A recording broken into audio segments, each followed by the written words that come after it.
Welcome. This is a Chanukah meditation based on a maamar of Lubavitcher Rebbe that the Rebbe gave in 5738, which I think was 1977. Let's start by noticing where you're sitting, standing, or lying down. Let the spine lengthen naturally. Feel your contact with gravity holding you in place.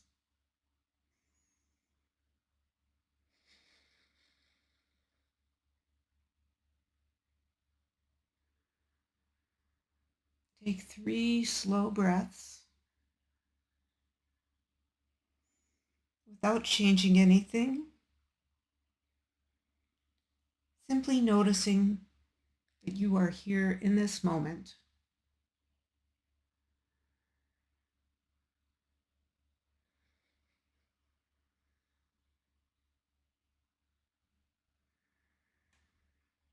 Bring awareness to the mind and notice that the thinking part wants clarity, it wants resolution, it wants things to add up. Now gently notice that and pause that moment, noticing the thinking part that likes things to add up and make sense.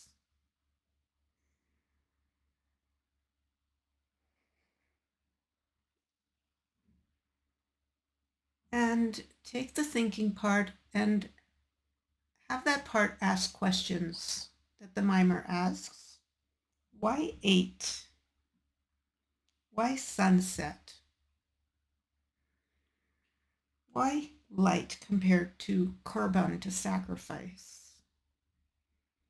Why do we keep 8 nights of Chanukah and not 7? Why do we light on sunset and not like we lit in the menorah in the Beit HaMikdash well before sunset? And how is light related to korban, to sacrifice?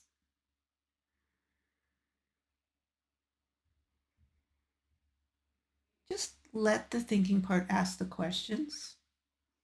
And any parts that want to answer the question, just ask them if they don't mind stepping aside, if that's okay.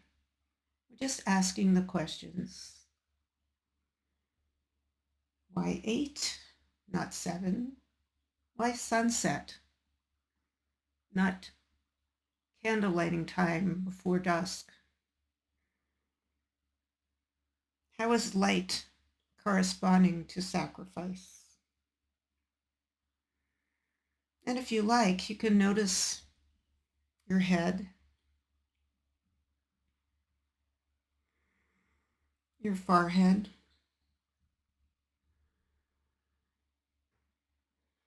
Allow your forehead to soften. Allow your jaw to soften.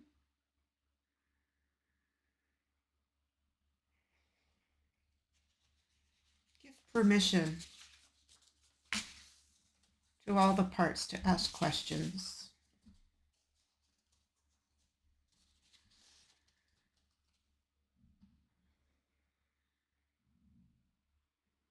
Now let's name darkness and experience what this darkness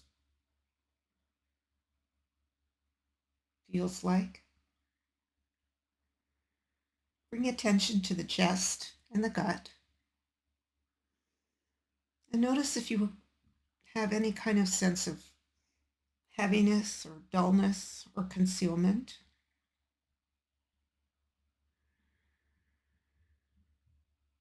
Without judging, without attempting to fix it.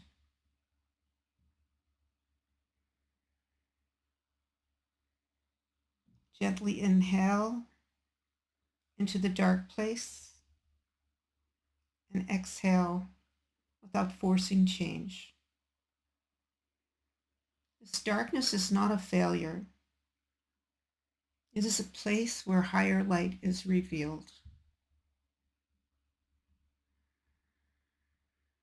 We all experience darkness of some sort or another.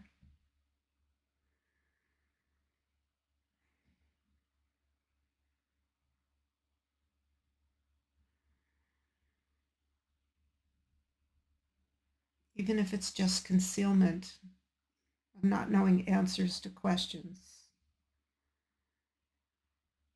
or being confronted with events which we can't understand, and how evil seems to have so much power.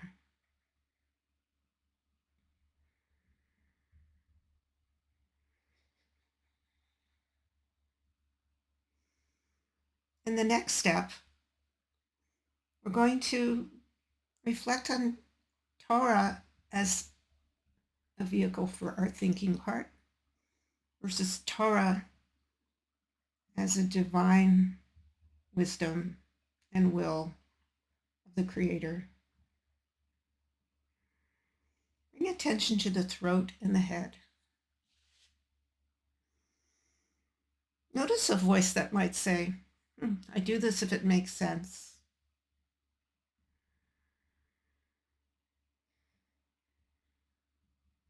I understand, and once I understand, I will take action. Simply recognize that there's a part that wants understanding and wisdom without surrender. Now gently shift awareness below the throat into the heart space.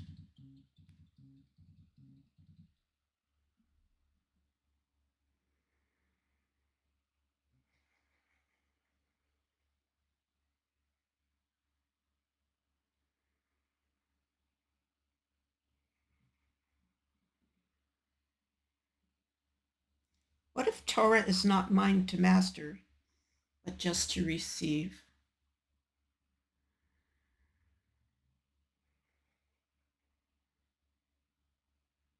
What if I release the need to understand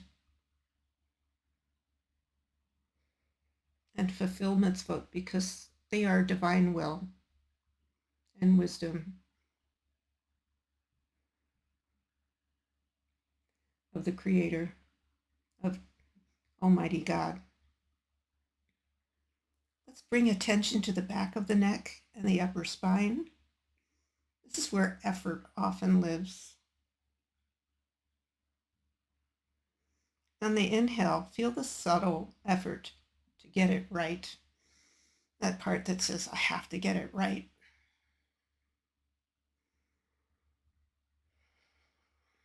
On the exhale, allow that effort to drop downward.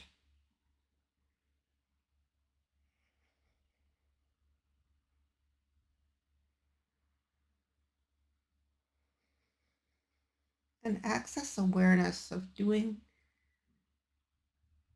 the mitzvot because they are divine will.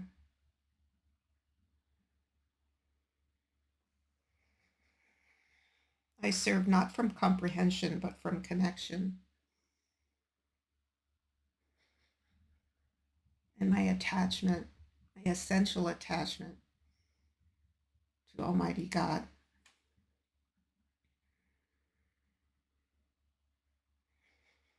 Now bring awareness to the crown of the head. Imagine the sanctuary as structured understanding, and the oil is something that floats above the structure of understanding.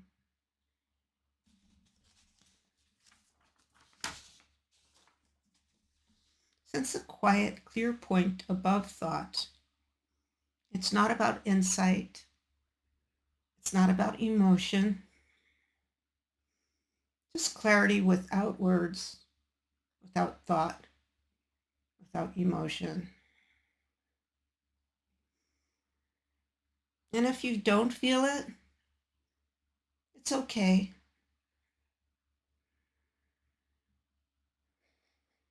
We're just aiming to perceive something above thought, above emotion, above sensation.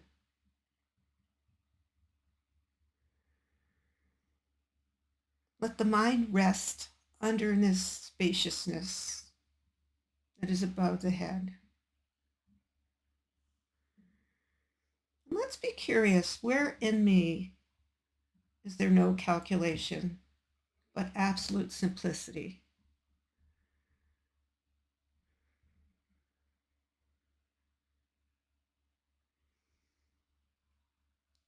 Let the body feel the phrase, I cannot be otherwise. Send that message to the body, I cannot be otherwise, as we breathe in and breathe out. Steady, unforced, recognizing this truth, the essential truth. As a Jew, I cannot be otherwise.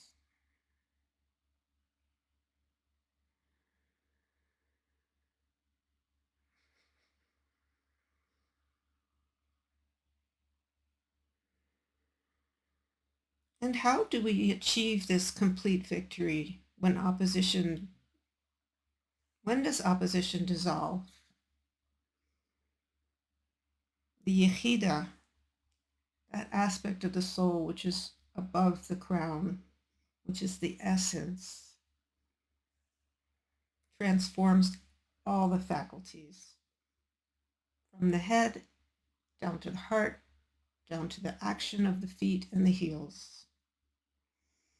Sense how action follows essence, how movement flows without resistance.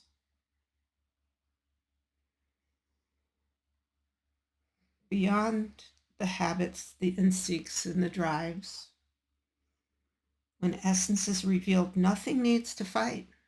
It's just there. I cannot be otherwise.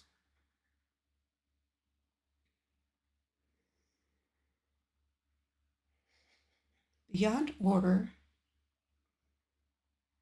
is beyond 7, is the number 8. Beyond the 7 strings of the harp in the Beis Hamikdash is the 8 strings of the harp of the Mashiach time. There's an 8th note above creation. Visualize 8 lights around you, not in a line, but in circling.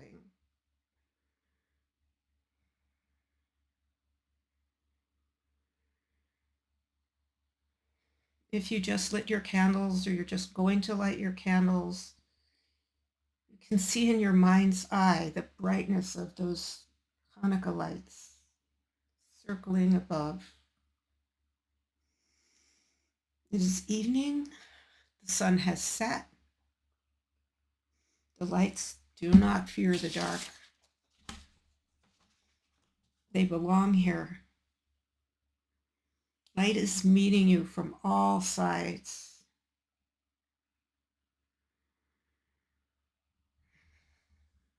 This moment matters.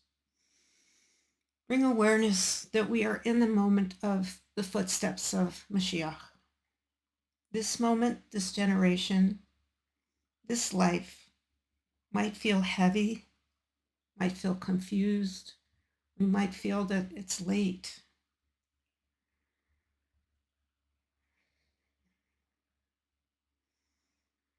And as you breathe in and breathe out,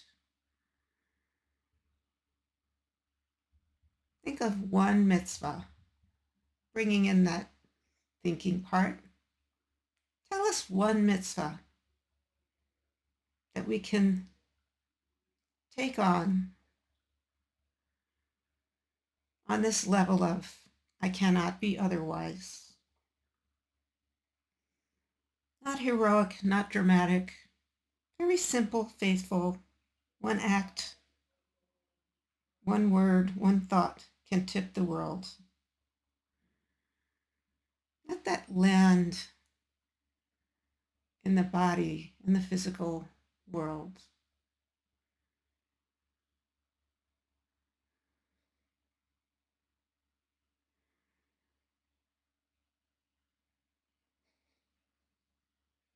The Hanukkah lights are never nullified.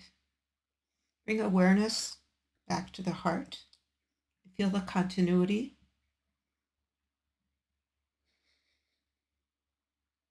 The past, the present, and the future.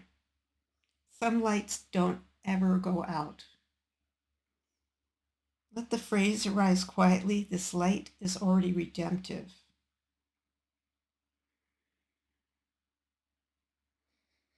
Noticing the breath.